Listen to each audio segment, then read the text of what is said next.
That's right. Thank you.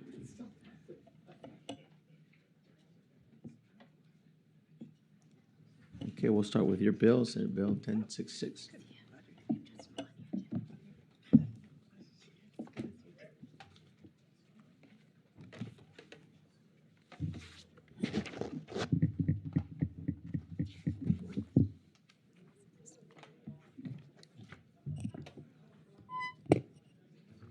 Okay. Well, thank you very much, Chair and colleagues. It's my pleasure to be here today to share with you SB 1066. This is a common sense measure to ensure the safe disposal of pyrotechnic marine flares. And Chair, do you mind if I show you a photo? These are marine flares that are on boats, so you all have a sense of what they look like. The U.S. Coast Guard requires vessels longer than 16 feet operating on oceans to carry approved visual distress signals for use in emergencies. Most often, boaters carry 3 pyrotechnic flares that are approved for both day and nighttime use. While there are several brands of battery-powered alternatives, some boaters prefer flares due to their increased visibility during the day. Flares expire 42 months after manufacture, meaning they no longer satisfy Coast Guard requirements. Unused, expired marine flares cannot be disposed of in the regular trash or in the recycling. They are explosives and must be taken to a facility permitted to accept explosives. Flares also contain chemicals that cause pollution and harm to human health. While the exact number can be debated, California's Division of Boating and Waterways estimates 174,000 flares expire in the state each year. Conservatively, there are at least tens of thousands of flares in need of disposal each year, but nearly all household hazardous waste facilities refuse to accept them. In fact, Alameda County is the only county in California we have found that actively accepts flares, but even they lack the permits necessary to actually dispose of the flares. As far as we know, there are only 3 facilities in the country that currently accept flares for disposal, and none are in California. Without viable options, boaters have reported storing them on their boats, shooting them into the air, or dumping them into the ocean. Stockpiled flares are a fire hazard. Shooting a distress signal outside of an emergency is a federal felony. Dumping unused flares can leach toxic metals and other pollutants into the water. Expired flares can often end up in the trash or left in front of local government buildings like police or fire stations. This results in high costs borne by local governments, as they become responsible for arranging proper disposal. These costs are socialized onto local taxpayers instead of the boaters who use them. We are actively collaborating with Orion Signals, the primary producer of marine flares, and the Recreational Boaters Association to ensure the costs are not so high that boaters stop carrying these emergency safety devices. SB 1066 will put the responsibility for funding and operating a convenient take-back system onto the producers with oversight by the Department of Toxic Substances and Control. SB 1066 is supported by a broad coalition of stakeholders, including local governments, park districts, Teamsters, California professional firefighters, and individual fire districts, waste haulers, harbor districts, and environmental and public health organizations. With me today, I have Jordan Wells on behalf of National Stewardship Action Council, a co-sponsor of this bill, and Justin Milan on behalf of the California Association of Environmental Health Administrators, who also happens to be an avid boater. Thank you both for being here. Thank you, Senator Blakespear, Chair and Vice Chair, and members of the committee. I am Jordan Wells with the National Stewardship Action Council, a nonprofit that advocates for an equitable circular economy. We are proud to co-sponsor SB 1066 with Zero Waste Sonoma to finally address the lack of marine flare disposal options available for Californians. Alameda is literally the only county in the state we are aware of with permanent marine flare collection due to installing the necessary but costly equipment to safely collect and store explosives. Due to the lack of infrastructure, household hazardous waste facilities and fire departments across the state must turn away residents trying to do the right thing by bringing their unwanted flares. Left with no solution, they resolve to dissolving them in buckets of water, then throwing them in the trash, setting them off on the 4th of July, storing them on their boats or in their garages, or dumping them into the environment. These are all true stories that we have documented. Local jurisdictions have already held at least 9 marine flare pilot collection events. Some have been funded by state grants, and the data is publicly available and has been provided to the opposition. Through these projects, the lowest cost was $10.55 per flare in Alameda County. We have gathered enough data and we don't need more pilot projects. In fact, we know Orion has participated in flare collections in Canada and funded approximately half of the cost and also participated in events in New Jersey. A statewide program will result in greater efficiencies of scale and significantly reduce transportation costs that can't be realized with siloed events and programs. And we remain eager and willing to help the producers create the most cost-effective system possible. SB 1066 will not restrict boaters' choices. We are not banning flares, and Orion has already sells the Coast Guard approved alternatives. Boaters will still be able to purchase the flares. However, the cost of disposal will no longer be socialized by all ratepayers, whether they own a boat or not. It is time to right this ship and end the disposal distress for boaters and protect our workers and the environment. Thank you, Senator Blakespear, for your leadership. I respectfully ask for your aye vote. Mr. Chair, members, Josh DeMelon on behalf of two groups, actually, the boaters and the environmental health administrators. The environmental health administrators run the Cooper program, the hazmat program, the solid waste programs across the state. So we're intimately involved in dealing with this material. But I'm here as a sailor of 40 years. I'm a U.S. Coast Guard captain. And I want to share with you the reason why this is so important. For 40 years, I've actually struggled to get rid of these flares that expire so frequently, no matter what country I'm in. And it's particularly bad here because the cost is so high to dispose of these flares safely. We cannot leave them on a boat, even though you may hear from the opposition saying that people hold flares on their boat for years. That's not a great idea. They become unstable. It's not great to have these lying around. I will not go to sea without valid flares with me, because most flares will give you that protection you need out at sea. The lights, which I also have, the electronic flares, don't work during the day. So you need this product. It's extremely difficult to get rid of it, and it's extremely expensive for local governments and other people to do that. So I don't want to reiterate what both the Senator and Jordan have said. I just want to urge you to hear the support and ensure that we don't pile this unnecessary cost onto local government and let the producer pay their way. Thank you, Captain. We'll ask those who are going to be speaking in favor of the bill, please state your name, organization, and position. Good afternoon, Lindsay Goldhorn with Capital Advocacy on behalf of the Resource Recovery Coalition of California in support. John Kennedy with the Rural County Representatives of California in support. Josh Gauger on behalf of the County of Santa Barbara in support. John Moffat on behalf of Waste Management and the Orange County Fire Authority in support. David Krieger for Waste Connections in support. Stephanie Morrow on behalf of Recology in support. Tony Hackett from Community Water Center, Californians Against Waste in support. Keely Morris on behalf of Los Angeles County Sanitation Districts in support. Courtney Scott with Zero Waste Sonoma, the co-sponsor of this bill, in support, and along with 5 gyres, Napa Recycling and Waste Services, Boat Safe Northwest, Sirius Signal, City of Thousand Oaks, Marin Sanitary Service, Center for Biological Diversity, Environmental Working Group, Northern California Recycling Association, Sacramento Splash, Save Our Shores, San Francisco Baykeeper, Zero Waste Marin Joint Powers Authority, Plastic Free Furniture, Elders Climate Action of Northern California, and Elders Climate Action of Southern California. Melissa Sparks-Crans with the League of California Cities, as well as the State Association of Counties in support. Jason Schmelzer here on behalf of the California Product Stewardship Council, the Western Placer Waste Management Authority, Alameda Stop Waste, and the California chapters of SWANA in strong support. Thank you. Hello, Kayla Robinson on behalf of Rethink Waste in support. Thank you. Clifton Wilson on behalf of the City and County of San Francisco, as well as the San Joaquin County Board of Supervisors in support. Thank you. Good afternoon, Chair members. Roman Vogelsang with the Prey & Company on behalf of Republic Services in support. Thank you.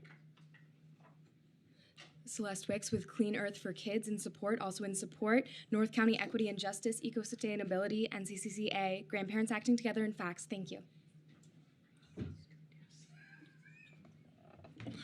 All right. Sort of support if amended, Chair. Okay, please. Thank you. Jerry Desmond with Recreational Boaters of California, the nonprofit advocacy organization that represents tens of thousands of boaters here and nationally. Been around for 50 years, and our group is in the support if amended position at this time. When we look at the folks who are going to have to buy the flares, dispose of the flares, handle the flares, we're worried that the one company that has a non-competitive environment will be able to raise those costs exorbitantly. So we think the effort of a test program that will enable us to get through the backlog of whatever they are, 170,000 flares, without state costs, funded by this organization, this company that has a monopoly, will be able to be a transition to get us to the point that we need to be in a way that doesn't put a cost on boaters or on the state. So we have a support if amended position on the bill. Thank you. Thank you. We'll ask now those who will be testifying in opposition if they want to come forward. You have 4 minutes total. You can split those up however you choose, and then we'll go to others who will be stating their position as well.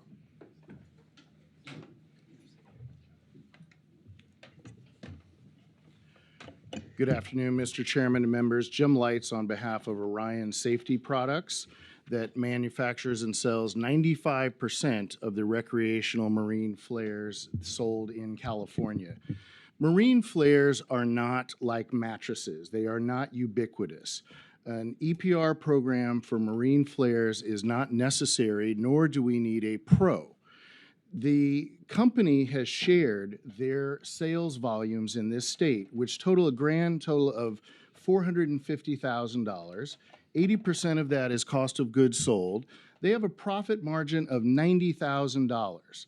The DTSC estimate on this program is $1 million, and that doesn't include collection, storage, and transportation. Your analysis suggests that the author should talk to the company to come up with an appropriate scale for this program, as well as gain more data.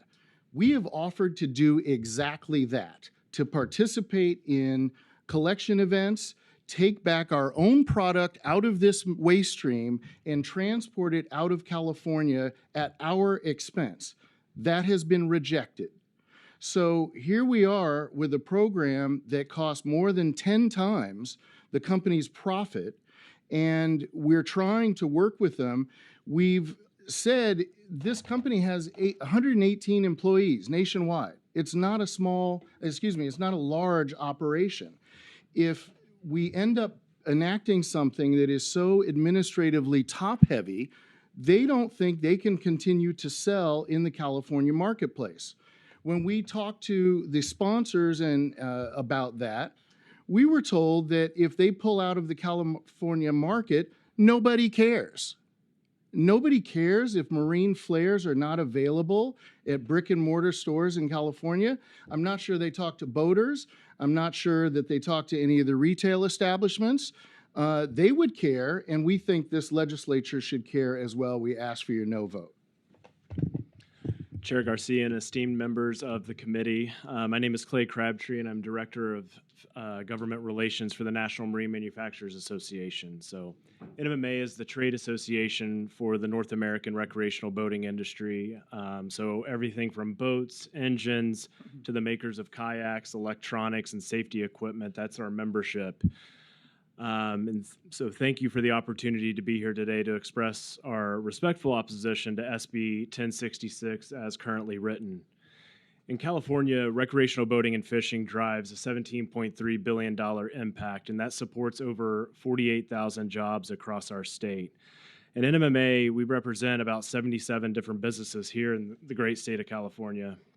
With over 620,000 registered boats, California is the second largest boating state in the nation. NMMA is committed to the safety of the state's recreational boaters, which includes ensuring that boaters have access to the most effective day and nighttime distress signals, also known as marine flares. Now, marine flares play a critical role in the maritime safety by providing a visible means of signaling distress, aiding in location and positioning, and ensuring that vessels comply with the U.S. Coast Guard safety regulations.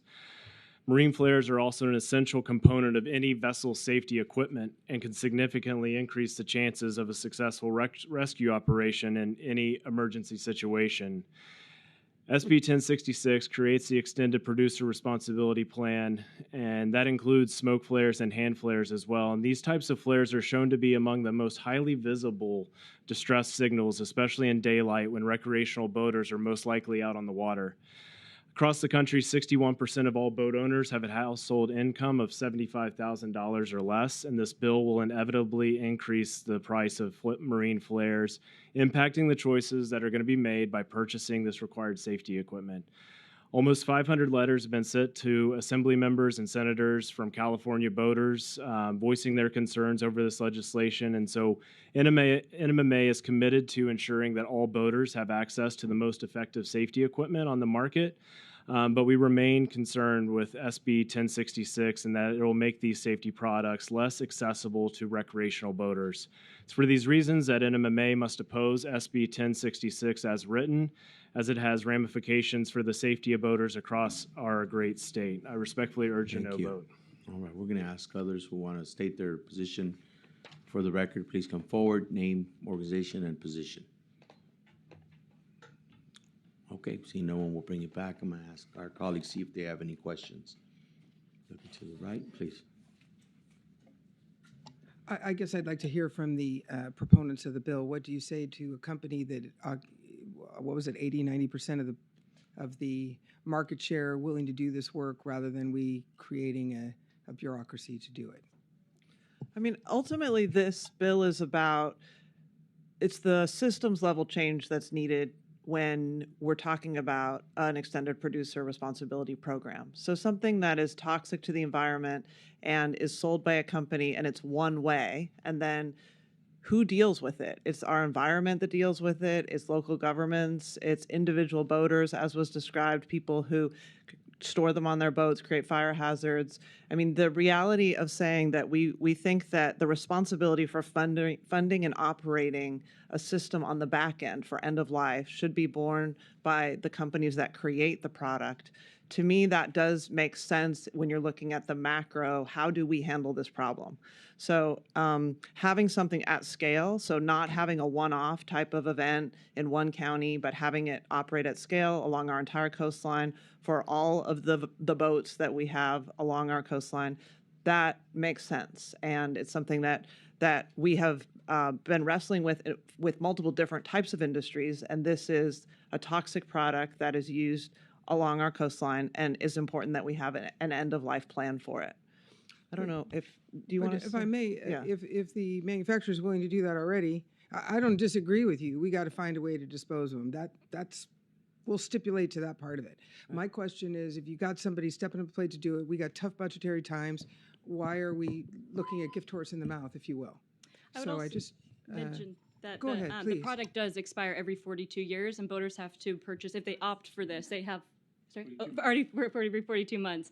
And so they have to, if they opt for this safety device, which they have other alternatives, they have to buy 3 of them every 42 months. So it's not just the flares that are out there right now that boaters don't have access to disposal for, but we're going to keep seeing this generation of this waste every 3 years. Or every 3.5 years, I'm sorry. Don't dispute it, but if I may, if you've got somebody stepping up to the plate to do it, again, I don't think I'm hearing an answer to that question, which is, why are we creating a bureaucracy when we actually have a manufacturer that'll do it? That doesn't happen very often. You know, you don't really see people coming forward and saying, we'll take this on, and we'll take it on statewide, recognizing every 3 years you've got to get some that work. They're the only kind you can use during the day. We don't want to see them end up in the ocean or in landfills or just sitting around being obsolete on somebody's boat. That's not safe either. I hear all of that. I'm just thinking about mechanics here. And how is it if we got somebody that mechanically is going to affect this for you? And, you know, Senator Blakespear, it will go from your district all the way up to mine, all the way into some of the interior waterways. If they're willing to do that, why are we saying no? That's, I mean. Mr. Chair, I think I can answer that. Often legislation makes people true believers. You know, it's when the bill gets introduced, then all of a sudden people are prepared to do this. I've had 38 years in California, I haven't been able to do it. I think I've been to one collection event in Richmond in 38 years of owning a boat. So now you hear they will do it, but they haven't done it until this bill popped up. And the bill is actually quite simple. If you look at the EPR program, it gives a huge amount of latitude to the industry. It doesn't prescribe how they're going to do it. They can do their collection events. They can do their reverse commerce. They can do almost anything they want as long as they effectively collect it and dispose of it. So yes, of course, someone's going to step up and say, oh, we can do that without being forced to do it. But there are a hell of a lot of laws that we do enact because people don't step up. And it's only when the laws are there that they offer to do it. So I'm not sure it's going to work without Well, I appreciate that. legislation. I appreciate that. The problem is, it always costs the state money. And so when we were looking at, $1 million for the state, how do I tell my constituents, well, we had somebody voluntarily willing to do it. We didn't really trust them, so let's go incur a bill for $1 million. So I hear you. I hear you. Nobody stepped up before. So Senator, go ahead, please. Yes, thank you, Assembly Member. So first of all, what's on offer is a limited number of events, so 5 of them along the coast, and then there's nothing on offer after 2026. So part of her answer about the fact that these are expiring every 3 years, we need an ongoing responsibility, and the state is not taking on the millions of dollars; it's reimbursed by the companies. So that is part of, yeah. Why not let them do it in the first place? But I didn't know it was only 5. So it's not the whole gig? What their letter said, correct me if I'm wrong, it's 5 events in 2024 and then the first 6 months of 2025, and these events take time to plan and to put on. Because they only expire after 42 months. If you turn in expired flares, you're not going to need to do so again for several years. That's why we suggest gleaning the data from the collection events so that we can come up with a program that is appropriate in scale and not a 58 county 24/7, 12 months a year program when people may not need to dispose of flares in that manner. That's exactly what the analysis says. It says that the data is inconclusive. The Port of Los Angeles is holding their 3rd collection event in a row for an annual event in October. Orange County just had one on Saturday. Why are we not looking at the data that's coming in so that we right size this proposal? This is going to cost more than the company makes in this state in 2.5 years. And so, no, it won't cost the state. That bill is going to go to the manufacturer. And they don't make enough money to pay for what is envisioned, which is why we offered to take back the product through collection events and give DTSC the latitude to figure out how many collection events do we really need? Do we need a box out on a dock all the time? Or do we need to set this up in a way that is appropriate for the recycling time frame of the product? There is a market for expired flares. The Coast Guard will purchase them for training. Some fire agencies purchase them to light backfires. There are some components of an aerial flare that can be recycled into new flares. That's why they offered to take them back, because there is a market for those. They're not simply disposed of in all cases. And that has been rejected, and there's been no effort to reduce the cost of what this bill would incur. Senator, would you like to respond? Yes, just in brief. So this conversation is ongoing. It's not prescriptive. We don't say that it has to be picked up in 50 places so the conversation is ongoing about how best to handle this. And we just want to have a system in place that deals with the end of life. And we're not trying to put any companies out of business, but we also do need a partner. And in order for there to be a partner, we need to have legislation for that. As the testimony indicated, there was an inability to get even a conversation going before the legislation. All right. One more thing. So is it your anticipation, if you got a yes vote today, that the DTSC is going to work with these folks to make it scalable so we don't put them out of business? And I'd like that to be a goal of this bill, because you got somebody that's got 80% of the market and you're turning your back on them. And I mean, economically in my mind, I'm struggling a bit, as you can tell. But I recognize that sometimes our regulatory agencies can do that once we adopt something. But maybe you might consider, where's this bill going after this? Appropriations. Oh, just appropriations. Okay. Well, you might want to consider something that says, this is to work with, the key industry providers so that it's more manageable than we're going to overregulate the daylights out of you, and you're going to pay dearly, and we don't really care. We can go somewhat really far afield. I'm sure you could recognize my plight. We go way far afield, and then we end up doing ourselves in with somebody that's providing the product and pretty much the only person providing the product. Right. So, in any event, thank you for hearing me out. I do appreciate it. Yes, thank you, Assemblymember. I appreciate your comments, and I hear them, and we are working on that. Senator Reyes. In the analysis, it talks about 174,000 every year that expire.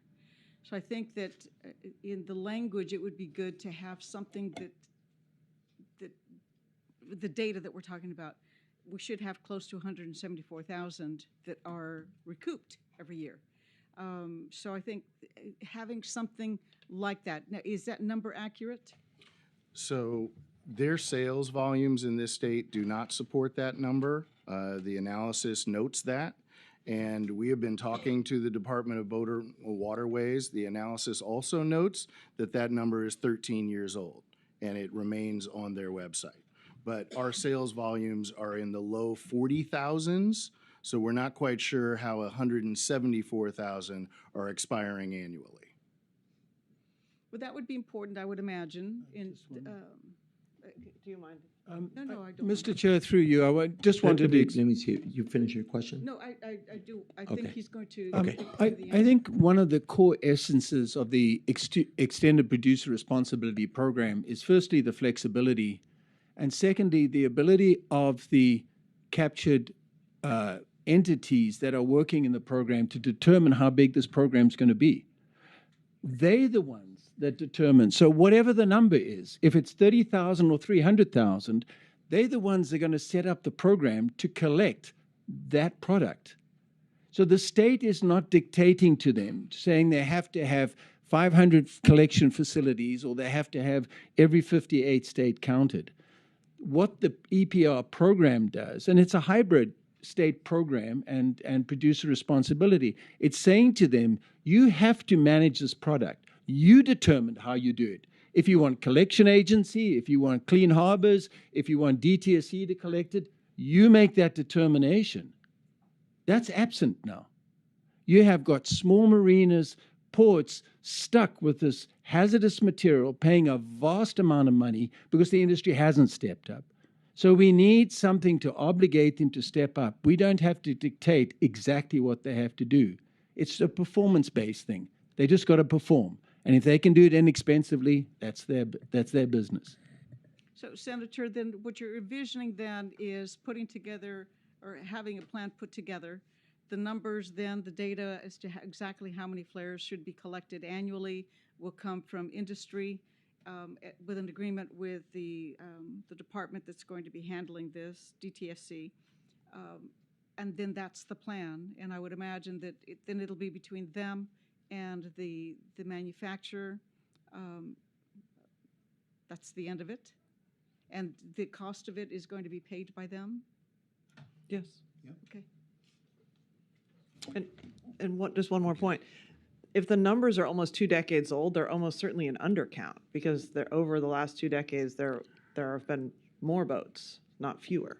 So so we don't really know what the numbers are, but whatever they are is what would need to be managed. Thank you. All right. Question. Yeah, Senator, I do remain a bit concerned about the cost of the program. So I guess I'm just curious what your response is to that aspect of it. You know, if their current revenues are $500,000 a year, and this program would potentially cost double that every single year. How do we balance that? How do we expect this company to bear the responsibility of that? I mean, I would just say, frankly, that there is frequently a crying wolf that happens around saying something is not possible for us to afford. We can't, whatever the expectation is or the request, it's not possible for us to afford it. So, we don't have, it's a private industry, right? We don't have the ability to say, well, we want to see all of your books in your operation, and that's not our role. So we're just really saying there's this product, it has this effect, it needs to be managed. We want you to be a major partner in driving how it is managed on its end of life, and have that be part of the total cost of it, in the way all sorts of products really should be considered from their birth to their end of life as the total cost of that product. Okay. And if I may ask the opposition, I mean, as this bill moves forwards, or if this bill moves forward, which I know it made it through the Senate, but what are the things that you think you would need to see in the legislation to make it more manageable? We would need to see the ability of DTSC. You know, there's talk here about there needs to be a bill to make this industry step up. Well, there is a bill, and we're willing to step up within the bill. But it needs to be flexible. And to this point, what we've offered to take on the direct cost, not through the state, but will come and pick up the flares. They will send their employees from the East Coast. They will transport them themselves and take on that cost. And that is what has been rejected. The analysis suggests that that conversation take place. It has taken place. And we've been told no in favor of what is in the bill today. Thank you. Senator, is that something you're still willing to look at as the bill moves forward to appropriations, or where do things stand on that in your mind? Yes, we are still willing to negotiate over all of these things, but the reality of what we're not willing to do is say that we'll go with a just trust us. So to say, we'll take this on, don't worry about it, just walk away from your bill. I mean, the idea is to have some oversight, some accountability, some responsibility, so that this is done in an ongoing way and isn't 5 collections, and then a year later or 5 years later, we're back here with legislation again.